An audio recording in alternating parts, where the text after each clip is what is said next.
বাড়িতে যদি মাছ মাংস কিছুই না থাকে তাহলে এই রেসিপিটা ট্রাই করে দেখতে পারেন। নমস্কার বন্ধুরা, তিয়াশাস রেসিপিতে সকলকে স্বাগত জানিয়ে আজ আমি নিয়ে চলে এলাম আবারও একটা নতুন রেসিপি নিয়ে। রেসিপিটা তৈরি করে নেব। তার জন্য 1 কাপ মুসুর ডাল 2-3 বার জল বদলে বদলে পরিষ্কার করে ধুয়ে নিতে হবে। আমি এখানে আমার প্রয়োজন মতো মুসুর ডালটা নিয়েছি, তবে আপনারা আপনাদের প্রয়োজন মতো মুসুর ডালটা কম বা বেশি করে নিতে পারেন। মুসুর ডালটাকে আমি 2-3 বার জল পাল্টে পাল্টে পরিষ্কার করে ধুয়ে নিয়েছি। এবার আমি এই মুসুর ডালের মধ্যে আরও সামান্য পরিমাণ জল দিয়ে মুসুর ডালটাকে 5 মিনিট মতো ভিজিয়ে রেখে দিচ্ছি। ততক্ষণে আমি এর মধ্যে যে আলুটা দেব সেই আলুটাকে কেটে রেডি করে নিচ্ছি। তো প্রথমেই আলুর খোসাটাকে ছুলে নিয়ে তারপর আলুটাকে একটু পাতলা পাতলা করে কেটে নিচ্ছি। খুব বেশি মোটা করে কাটবো না, একটু পাতলা করে কেটে নেব, এতে করে রান্নাটা তাড়াতাড়ি হয়ে যাবে। তো দেখুন, আলুটাকে এরকম একটু পাতলা পাতলা করে কেটে একটা বাটির মধ্যে তুলে নিচ্ছি। তারপর এটাকে আর একবার পরিষ্কার করে জল দিয়ে ধুয়ে নেব। এবার আমি একটা বাটির মধ্যে 2টো ডিম ভেঙে নিচ্ছি। এবার আমি এই ডিমের মধ্যে নুন আর হলুদের গুঁড়ো দিয়ে ভালো করে একটু মিশিয়ে নেব। নুন হলুদের গুঁড়োটা ডিমের সঙ্গে ভালো করে মেশানো হয়ে গেলে এবার এর মধ্যে দিয়ে দিচ্ছি একটা ছোট সাইজের কুচনো পেঁয়াজ, দিয়ে দিচ্ছি একটা কাঁচা লঙ্কা কুচি। এবার পেঁয়াজ ও কাঁচা লঙ্কাটা দিয়ে আবারও ডিমের সঙ্গে ভালো করে মিশিয়ে নিচ্ছি। এবার দেখুন, যে ডালটা আমি 5 মিনিট ভিজিয়ে রেখে দিয়েছিলাম সেই ডালটা দেখুন অনেকটাই ভিজে গেছে, আর ডালটা দেখুন একটু ফাটা ফাটা হয়ে গেছে, তার মানে ডালটা ভিজে গেছে। এখন আমি যে কড়াইতে রান্নাটা করব সেই কড়াইটা নিয়ে নিয়েছি। তারপর এই জল ঝরানো মুসুর ডালটাকে কড়াইয়ের এক সাইডে দিয়ে দিচ্ছি। এবার আমি যে আলুটা কেটে ধুয়ে রেখে দিয়েছিলাম সেই আলুটা দিয়ে দিচ্ছি এক সাইডে। তারপর এর মধ্যে একটা মিডিয়াম সাইজের কুচনো পেঁয়াজ দিয়ে দিচ্ছি। একটা দিয়ে দিচ্ছি ছোট সাইজের টমেটো কুচি, সঙ্গে 2টো কাঁচা লঙ্কা দিয়ে দিচ্ছি। এবার আমি এর মধ্যে দিয়ে দিচ্ছি স্বাদ মতো নুন, দিয়ে দিচ্ছি হাফ চামচ মতো হলুদ গুঁড়ো, আর হাফ চামচ দিয়ে দিচ্ছি লাল লঙ্কার গুঁড়ো, আর 1 টেবিল চামচ পরিমাণ দিয়ে দিচ্ছি কাঁচা সর্ষের তেল। এবার আমি এই সব কিছুকে একসঙ্গে ভালো করে মাখিয়ে নিচ্ছি। আর এটা এমনভাবে মাখতে হবে, মাখতে মাখতে যেন সব কিছুই নরম হয়ে যায়। ঘরে যখন মাছ মাংস কিছুই থাকে না তখন এইভাবে চটজলদি ডাল দিয়ে রেসিপিটা তৈরি করে খেতে পারেন, খেতে অসাধারণ লাগে। আপনারাও একবার এইভাবে ট্রাই করে দেখতে পারেন। তো খুব ভালো করে সব কিছুকে মিশিয়ে নিয়েছি। এবার আমি গ্যাস অন করে কড়াইটা বসিয়ে দিয়েছি। তারপর এটাকে 2 মিনিট মতো একটু কষিয়ে নিচ্ছি। এতে করে এর মধ্যে যে জলটা বেরিয়েছে সেই জলটা শুকিয়ে যাবে। আর ডাল আলু আমি 1 মিনিট মতো ভালো করে কষিয়ে নিয়েছি। আর দেখুন ডালের জলটা দেখুন শুকিয়ে গেছে। এবার আমি এই সময় ডালের মধ্যে জল দিয়ে দিচ্ছি। তবে এই রেসিপিটা একটু মাখো মাখো হবে, সেই অনুযায়ী জলটা আপনারা দিয়ে নেবেন। আর যাতে ডাল আলু সেদ্ধ হয় সেটাও খেয়াল রাখতে হবে। তো জলটা দিয়ে খুব ভালো করে মিশিয়ে নিয়ে এবার আমি একটা ঢাকনা লাগিয়ে 8-10 মিনিট মতো রান্না করে নেব। এতে করে ডাল আলু ভালো করে সেদ্ধ হয়ে যাবে। 5 মিনিট পর আমি একবার ঢাকনাটা খুলে নিয়েছি। তারপর ভালোভাবে একবার নেড়ে দিচ্ছি। আর আলু হালকা একটু নরম হয়ে এসেছে। এবার আবারও ঢাকা দিয়ে ডাল আলু সেদ্ধ হওয়া পর্যন্ত রান্না করে নিচ্ছি।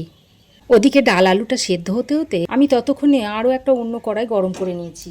তারপর এর মধ্যে দিয়ে দিচ্ছি পরিমাণ মতো সর্ষের তেল। তারপর তেলটাকে খুব ভালো করে গরম করে কড়াইয়ের চারিদিকে এইভাবে তেলটাকে লাগিয়ে নিচ্ছি, যাতে করে ডিমের অমলেটটা ভাজার সময় কড়াইয়ে লেগে না যায়। তারপর ওই যে ডিমটা ফেটিয়ে রেখে দিয়েছিলাম সেটা আরও একবার ভালো করে মিশিয়ে নিয়ে এই ডিমের মিশ্রণটা তেলের মধ্যে দিয়ে দিচ্ছি। তারপর কিছুক্ষণ পর এইভাবে ডিমটাকে দেখুন এরকম করে ডিমের কাঁচা অংশটা চারি সাইডে এইভাবে ছড়িয়ে দিচ্ছি। দিয়ে আমি একটা পাতলা টাইপের অমলেট তৈরি করে নেব। মোটা অমলেট কিন্তু আমি তৈরি করছি না আজকে। আপনারা যদি চান তো মোটা অমলেটও তৈরি করে নিতে পারেন। এইভাবে দেখুন ডিমের কাঁচা অংশটা 4 সাইডে ছড়িয়ে দিয়েছি। তারপর এটাকে এইভাবে উল্টে দিচ্ছি। তবে ডিমটাকে খুব বেশি কড়া করে ভাজবো না। ডিমটাকে যদি বেশি ভাজা হয় তাহলে রান্নার পর ডিমটা আবার শক্ত হয়ে যাবে, তখন খেতে ততটা ভালো হবে না। তাই হালকা করে ডিমটাকে ভেজে নিতে হবে। এইভাবে ডিমের পিসগুলোকে আমি এরকম ছোট ছোট সাইজের ডিমের পিস তৈরি করে নিয়েছি। দেখুন, দিয়ে উল্টে পাল্টে এভাবে ভেজে নিচ্ছি। এবার আমি এই ডিমের অমলেটটাকে একটা পাত্রে তুলে নিচ্ছি।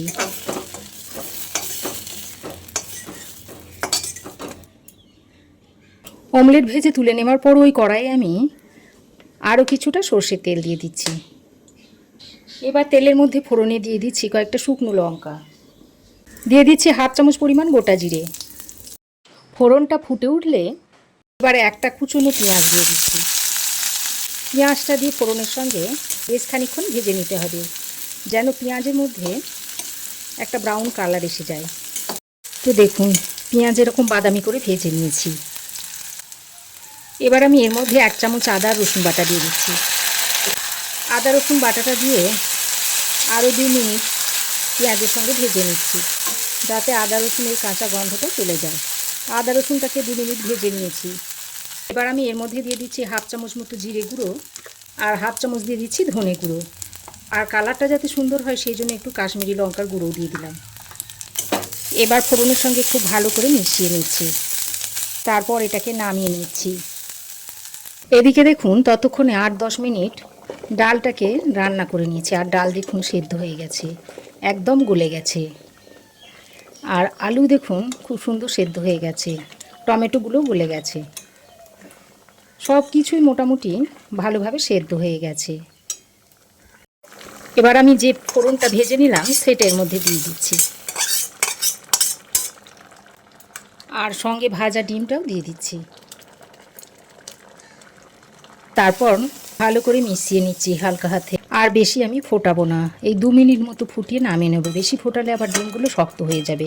এই পর্যায়ে আপনারা নুনটা চেক করে নেবেন। নুন মোটামুটি ঠিকঠাকই রয়েছে। সব শেষে আমি 1 চামচ পরিমাণ ঘি দিয়ে দিচ্ছি। ঘিটা দিয়ে নেড়েচেড়ে মিশিয়ে নিয়ে ঢাকা দিয়ে আরও 2 মিনিট রান্না করে নেব। ঢাকা দিয়ে লো ফ্লেমে আরও 2 মিনিট রান্না করে নিয়েছি। আমি এখানে শুধু ঘি দিয়েছি, আপনারা চাইলে এখানে ধনেপাতাও দিয়ে দিতে পারেন। আর দেখুন কালারটা কত সুন্দর হয়েছে। গ্যাসের ফ্লেম বন্ধ করে এবার এটাকে সার্ভ করে দিচ্ছি। এবার এটা আপনারা গরম গরম ভাত, রুটি, পরোটা সব কিছুর সঙ্গে অনায়াসেই সার্ভ করে দিতে পারবেন। খেতে অত্যন্ত সুস্বাদু হয়। বাড়িতে যখন মাছ মাংস কিছুই থাকে না বা রান্না করতে ভালো লাগে না, সেই সময় আপনারা এইরকম একটা রেসিপি তৈরি করে নিতে পারেন। আর তাছাড়া যারা ডায়েট করছেন তারাও এইভাবে তৈরি করে খেতে পারেন, তবে সেক্ষেত্রে আলুটা না দেওয়াই ভালো। তো বন্ধুরা, আমার এই আজকের হাতে মেখে মসুর ডাল আর ডিম দিয়ে দুর্দান্ত স্বাদের রেসিপিটা আপনাদের কেমন লাগলো অবশ্যই একটা কমেন্ট করে জানাবেন। ভালো লাগলে একটা লাইক ও শেয়ার করবেন। পাশে থাকা বেল আইকনটাও অবশ্যই প্রেস করে দেবেন। আর আমার চ্যানেলে যদি নতুন হয়ে থাকেন তো প্লিজ চ্যানেলটাকে সাবস্ক্রাইব করার অনুরোধ রইল। আজ এ পর্যন্তই। আবার দেখা হবে নতুন কোনো রেসিপি নিয়ে নেক্সট এপিসোডে। সে পর্যন্ত ভালো থাকবেন, সুস্থ থাকবেন। ধন্যবাদ।